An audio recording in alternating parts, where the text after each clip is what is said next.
Okay, so I just got to work. It is 7:10. My day starts at 7.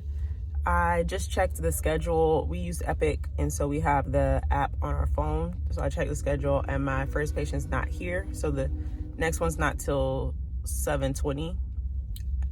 We have a 20-minute grace period, though. So, I mean, technically they could come late, but first one's not here, which I kind of gamble on sometimes in the morning. I'm like, what do you think? First patient gonna come or not? Like, that will buy me extra time to, like, make my breakfast and stuff. I used to like religiously wake up early enough to get all myself together, get here even like 5-10 minutes a little early. But now, I don't know, I guess I just got too comfortable, or I just can't wake up. I don't know, I'm not going to bed on time. Sleep is too good. It's hard waking up in the morning. But once I'm awake, it's cool. And I just love my schedule because everything's front loaded to the morning, and then I get the afternoons to chill, and I get off early. So, well, it's not early, but it feels early.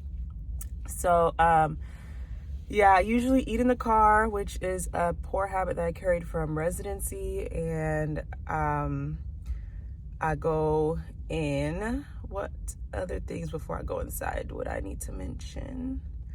I usually wear scrubs, like I'm wearing figs. Some of the providers wear business casual, some wear scrubs. So it's really up to you. There's no dress code. Yeah, let's just go in and talk a little bit more and show you what the schedule for the day looks like. So when I come in for the morning, I scan my badge, open up the chart, look at the schedule, and look at any like in-basket stuff. So right now I have some time in the morning to go through my in-basket, which means answering like results, patient questions, labs, blah, blah, blah, referrals, getting updates on things like that. I have a colleague that's out on leave actually, and so I am covering her box as well. So that has added a little bit more to my plate, but now I've adjusted. I can't wait for her to be back though, because then I'll just feel like it's such a weight lifted off of, I'll be done so much quicker. But now I'm managing 2 doctors' inboxes. So I come in and I'll go through that stuff. Obviously I can't really show you all of it, but I'll show you a glimpse of what my schedule looks like today. Maybe I'll take a picture and put it here. I have 15 scheduled today, which is mild, medium. The max is 21 to 23. I don't know exactly, but I think with all the double bookings, sometimes it's 21, 23 patients. And I'll show you the way the timing is broken down. So I see patients from 7 to 2:40, which I've discussed before. Everything is 2/3 in the morning, about 1/3 in the afternoon. So 7 to 10:40 in the morning, and then I have 2 hours break. One is from 11 to 1 for admin time, and then from 11 to 12 for admin time, 12 to 1 for lunch, and then I see patients again at 1. Because I in between patients, I'm doing in-basketing, and I'm going through clearing that stuff. By the time it's the end of the morning, it's pretty much done. I may spend an additional 20 minutes, especially with the other provider's box that I'm on, and I'm usually done in the morning by like 11:30, and then I go home. But we'll get to that when we get to that. I just wanted to go over the schedule with you just so you can kind of visualize it and kind of get an idea of like the double bookings too. You'll see like I have 2 at 8:20. Oh, and that's it. Maybe that's why I only have 15. It's a pretty moderate schedule. Like sometimes it'll be 2 at 7, 2 at 8, or 2 at 8:20, 2 at 10. And it's just to make up for the no-shows. Like we'll see at the end of the day how many people actually come, because it's a little bit colder today, and I don't know, we'll see. And the red dots just mean people who need something before the visit. So my nurses have gotten used to what I like, trying to teach them. And I like certain things, like I want blood sugars like before the visit, or A1C, stat A1C if they haven't had one done in a while. They have diabetes, I want certain like questionnaires done. So the red dots are people who probably need labs before the visit. So yes, those are some little things. And I'm gonna start going through my in-basket and stuff now, since again, that first patient hasn't come. This is what my in-basket is currently looking like. Please excuse my hand. I'm just covering the name of the doctor who I'm covering until the 27th. We have a couple more weeks. Anyway, I only have 9. Like, I don't really get a lot of messages. It's mostly, hold on, let me click the, so it's mostly hospital admissions, open chart that is probably related to a random patient that didn't show up but already had orders in, lab results, and prescription refills. And then I just have 2 messages to get for the lady that I'm covering here. So it's really not crazy. I mean, it can get worse, but the in-basketing could be worse. I personally don't order a lot. I'm very much a less is more type of doctor, and I don't order a lot of labs unless I need to. Like, I'm not about to just be ordering random stuff that I don't know what to do with. So I don't get so many labs like in a day, and it's been a pretty slow week. And then number 2, our patients, because it's underserved, some of them do use the patient portal, but a lot of them don't. A lot of them don't really, they're not tech savvy. They're not really into that. They just call, or we send letters. So I don't get a lot of patient messages, which is different from my husband, because he'll show me his in-basket of like tons of stuff. And I'm like, ooh, I don't know, like he be having like 30, 40, like a lot of messages. And I'm like, oh, I never really had that much. I also go through it every single day. It is empty every single day. I'm like a hawk. I'm very OCD about it. I check it all the time. So when I'm here, I do not check it at home or anything, but when I'm here, I check it all the time. And I'm constantly addressing stuff like, and it's just, our nurses just make it so easy. Like, I don't have to, like, in residency, I had to like write all these paragraphs and like I explain all this stuff. But here it's just like, have them come in, like, cause it's just like, why I'm not wasting my time. Like, just, they may not even understand anyway. So just something's abnormal, like schedule a lab review visit, like period. Like, it just makes it easier, and the nurses just have them come in. It's just so much easier to go over labs in person. Because trying to explain stuff like typing, you just waste your time. Just waste your time, and you're not getting paid for it. Like, I'm on salary. Again, try to remind myself, like, there's no incentive. So maybe if they incentivize that, it'd be cool. But the nurses don't mind, and the patients don't mind either. They like to just come in person and get the tea, okay? Okay, so it's been a busy morning. I'm getting ready to see my 10 o'clock patient, and it's about 10:15. I need to use the bathroom, so I'm about to go pee. And just wanted to update you guys, show you what the schedule's looking like, all the color dots, don't worry about it. But basically, I'm about to see my 10 o'clock, and then I have the 10:20 that's being roomed, and I'll see them after. But I'm about to go pee. Okay, so the morning is done. Let me scroll back up. This is how things went. Oh boy. All right, so this patient didn't come. I saw 1, 2, 3, 4, 5, 6, 7, 8, 9, 10 this morning. These 2 I'm done with. They're just doing things. The nurse is doing stuff with them. This person is getting an injection. This person is getting vaccines. It is 11:20. I saw this patient about 11 o'clock. We recently finished chopping it up. And yeah, you'll see like some patients come very early, and like I saw this person before this person, and sometimes it just gets mixed up because they came before. Many come early, some people come right on time, some people come late. I think it was early. I guess most people came early today. I thought I saw somebody come. Well, this person came a little bit late, but yeah. So that's the gist. 18 patients total, and so now I only have, this is the afternoon. Like, I'm about to go home, be home. I live 10 minutes away, so I'll go home and be home for like an hour, come back, and then this is the afternoon. So I'm like, it's like once you get over the morning, you're just like, all right, you can breathe, and then yeah. Also note how I went from 15 patients total to 18 patients total. They added 3 more patients, and were added in the morning. So like some other slots that were double booked and spots were filled up. For the boarding, I still only have 5 in the afternoon so far. Technically, like I said, this time from 11 to 12 is admin time. So I guess the patient care kind of went into that, and sometimes does. But I've been doing in-basket stuff throughout the morning. So I only have like one new thing here, which is a normal eye exam. And I have a quick text for that. So it's just like a click of a button. to address that. And yeah, 1 refill or 2 refill requests. So honestly, I'm not even gonna finish it all. I'm just gonna do it when I come back, because there's like, it's nothing here, it's nothing urgent. So I'm just gonna go home, and when I come back, like in between with the afternoon, because it's so few patients, I'll be able to wrap it up, or I'll just do it at the end of the day and finish everything up in the last like 10 minutes. So I've tried to be efficient, and as you can see, the visits are signed along the way. Like I do my notes within the visit. Like I don't leave the patient, like when I'm done, the note is done. So I don't, and then I move on to the next patient. I don't do my notes after the fact. So I just do it along the way, because the nurses will close out the visit once they're done with what they're doing. So that's kind of how it goes. I'm about to head home for lunch and just chill, and I'll be back, and I come back here at 1.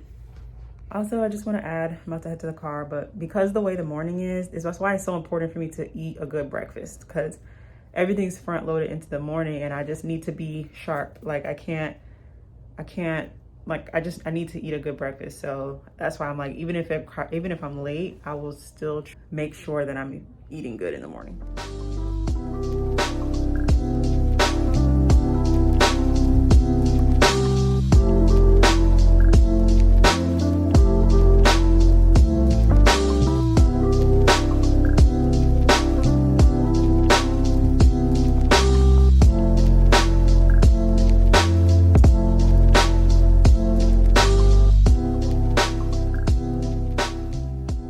So I'm home. I just finished preparing my lunch. I made these quesadillas that have cheese, chicken, spinach, beans, green peppers in them, and then this is some salsa and guacamole. So I'm about to eat and watch TV. It's about 12 o'clock, and I'll leave here around 12:45, 12:50 to make it back to work on time. And I did go ahead and like lay my edges down. I realized that I was in a rush this morning, but I laid my edges down and put small eyebrow pencils so I could look like more like a human being. But yeah, I'm about to eat and relax. Okay, I'm back at work. It is like 1:05. I had a double booked for the 1 p.m. but one of them is not here yet, and one of them is currently being worked up by the nurse, so probably will be in the room by the time I get in there. I have 1 patient added on, so now I have 6 total. I'm tired though. I ended up falling asleep and taking a nap at home during my lunch break, which sounds well and dandy, but I try not to do that because it's never like a good enough nap, and I wake up, it was like 20 minutes, 25 minutes, and I was like, for me, like I was just begging for more.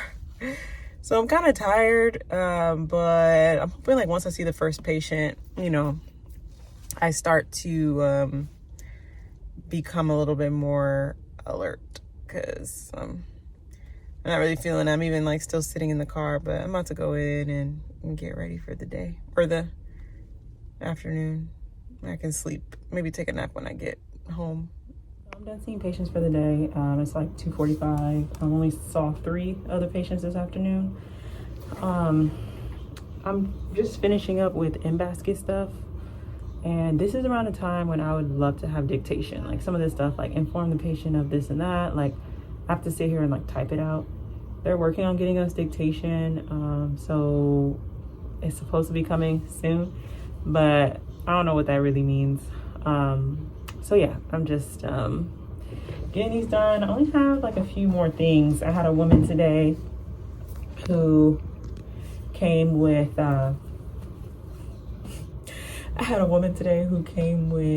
this really bad like hip pain. She's been going on for like 5 years, and sounded like arthritis to me, which I put in my note, and we got x-rays and told her to take Tylenol arthritis, and lo and behold, yeah, she has some degenerative changes in the areas where she has pain. So I'm just sending a note to let her know. In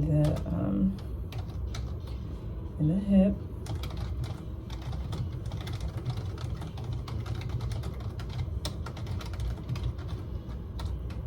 Arthritis and I usually go for Tylenol arthritis because that's, especially when she's in her 60s. I try not to push too much NSAIDs as patients get older, so that's why I go with that. So that one is done. And that was the last of my messages. Now I have a few things from the other doctor's inbox. Somebody who's in the emergency room, which she fell down, 14-year-old. I mean, okay. And then refill requests. A few different requests that are pretty straightforward. Refilling lisinopril, refilling Advair. Okay. And then, so her refill requests are done. And then one staff message, patient is requesting refill for amlodipine. I don't see refills left. Could a new order be placed? So this person has an upcoming appointment in March. I'm just looking at their meds.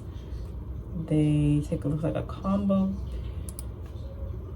lisinopril HCTZ and amlodipine 10. Looks like the amlodipine 10. Epic is nice because you can kind of do everything from the in-basket. The amlodipine 10 was last filled in October for a 30-day supply. It's now January. So, in this case, let me see. You can look at the last note. He was last seen in July by the primary. And then he got a 90-day supply, and then I think got a refill October, but it was only 30 days. So that's probably what that is. So he probably just needs to have a visit. But he has one scheduled in March with the actual PCP, and again, it's not my patient. And it's amlodipine. Like, it's not, you know what I mean? This is the type of things I think about. So I'll put his appointment is about 2 months from now. So I'm gonna do a 60-day supply, and then he'll follow up with his PCP. And this will be the last message, and I'm gonna be out of here before 3 o'clock probably. Okay. So I had ER follow-up for asthma exacerbation and anxiety, and she had this hospitalization where her A1C came back at 7.6, and she was never told about it. So she had diabetes, so it was new onset diabetes, and she had anxiety, and she needed to get a pap smear because she has CIN3 and needs to get pap smears every year and was overdue. So that was like actually important. So yeah, that was a long visit. That was level 5. I had dog bite follow-up and knee pain that got an x-ray. This quick ultrasound follow-up of results. Quick follow-up patient I saw for chest pain palpitation. She still has not gotten her Holter monitor.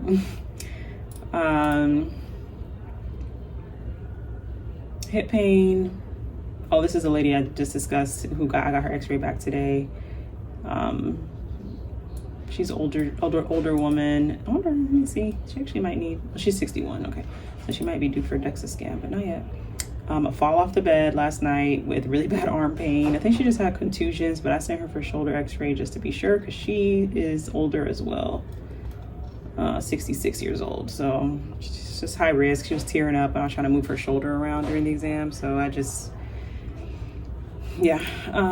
Super sweet guy who was having, mostly just needed refills for hypertension and go over labs, and he was having some nosebleeds that we talked about. He had this thing in his nose. I think it's a polyp. To be honest, I wasn't 100% sure. I think it's a polyp that got abrased. That's what I put in my note, at least. I don't know. Hypertension follow-up and cyst, ganglion cyst. Knee pain. This guy wanted an injection, and the way we do it in our clinic, like in residency, easy peasy, would have done the injection, but here we have to use procedure clinic, so you don't just do it, like you can't just do it during the regular office visit. So I ended up just giving him a Toradol shot. Yeah, I gave him a Toradol shot, and then I sent him to our procedure clinic. But also I'm like, okay, you're getting knee injections, you're 58,